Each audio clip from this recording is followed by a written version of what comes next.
He's carrying this weight. And nobody knows the difficulty of it, because nowhere does Jesus ever preach about that. Nowhere does he out his family. Nowhere does he ever put them on Front Street. Nowhere does he have to talk about how the thousands just want to be close to him. But people that got his last name are second guessing what he represents and who he is. Nobody understands that. So he's got to operate from the time that he's 17, taking care of his mama. And he's got to do it completely on his gift with no support. Please don't think that Jesus doesn't have siblings. He does. But he's the chosen one. He ain't even the oldest. Y'all ain't saying nothing to me, but he's got to carry the weight. I'm not talking to Marvin now. I'm talking to somebody. God says, you don't even know, if you give me glory, I'm freeing you not of drugs, alcohol. I'm freeing you of family obligation. I can't hear nobody. He said, if you open up your mouth, the stuff you ain't even supposed to be doing, they're stressing you out. I'm getting ready to free you from it.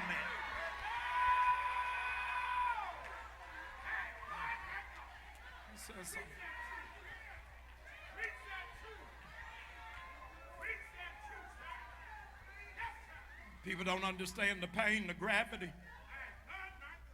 the weight of somebody who's in this room, who has had to operate as a caregiver. Somebody 3 rows behind you wish they could have just one day off from having to raise a child with special needs. Got no idea how you got to circumnavigate your schedule to take an ailing mother to the doctor 2 days a week. Got no idea what it's like to have to keep the family together and nobody's there for the support. But then at the funeral, everybody want to climb in the casket and act like they've been there the whole time and trying to fight you over a pair of earrings and a lamp, talking about mama wanted me to have this. They got no idea.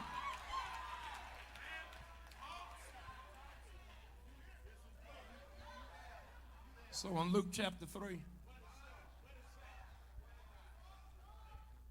verse 23, it says, and Jesus at 30 accepted his ministry.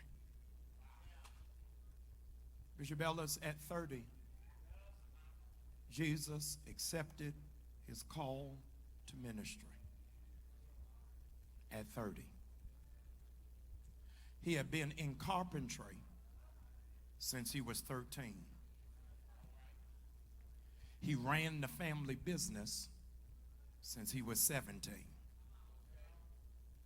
At the risk of being heretical tonight, might I suggest to you that 85% of Jesus' life, he was out of order.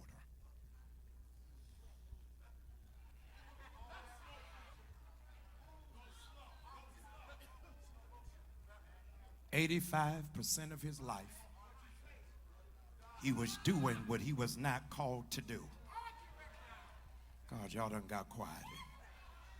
For 85% of his life, he was not flowing in his God-given function. 85% of his life, he is doing what his natural father wanted. But it did not line up with his divine DNA. For 85% of his life, and he's anointed, he's called, he's chosen, and he's wrong.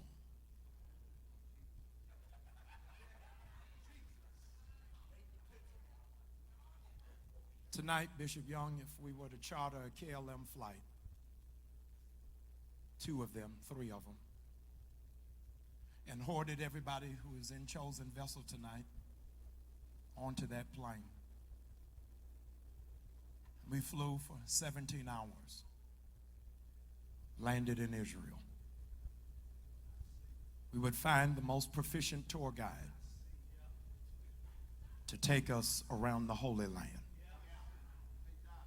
And Green, when we walked around the Holy Land on this tour for Chosen Vessel, you would be amazed that on this tour, they would never be able to show us one table that Jesus built.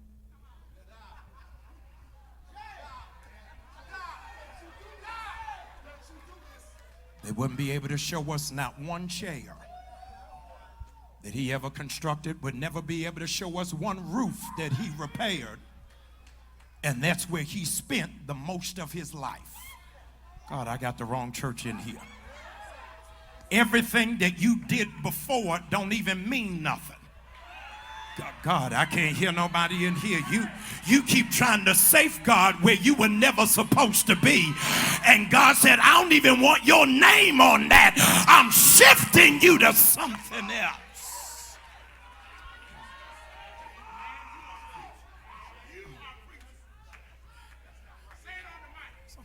For 30 years, Bishop, he's wrong. He's out of order. We've flown here from all over the country, not because of what he did for 30 years, but for what he did in 3. My time is up. I'm just supposed to give the homily tonight, but I just came to prophesy to 50 of y'all in here. I hope you're ready for what's going to happen in the next 3 years. God, I can't hear nobody. He's going to give you what eyes have not seen, what ears have not heard. I don't want you to shout for what happened in the past, but would you shout tonight for what God's going to do in 2020, in 2021, in 2022? You got to shout for the next 3 years.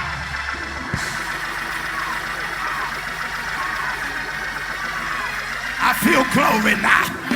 I need you to grab that neighbor's hand and say, neighbor, don't shout over what he's already done, but you got to praise him for what he's getting ready to do.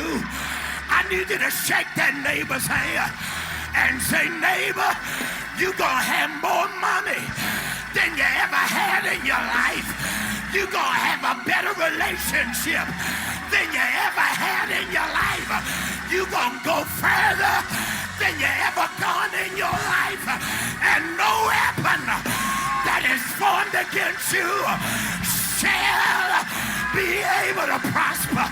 Give somebody a high five and say, neighbor, you didn't hear what the preacher said.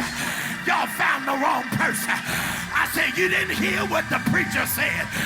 You can't die in the next 3 years, but you shall live to see the glory of the Lord. I ain't telling y'all what to do, but don't wait till the battle is over, but shout, shout, shout, shout, shout, and this will be the best 3 years of your life.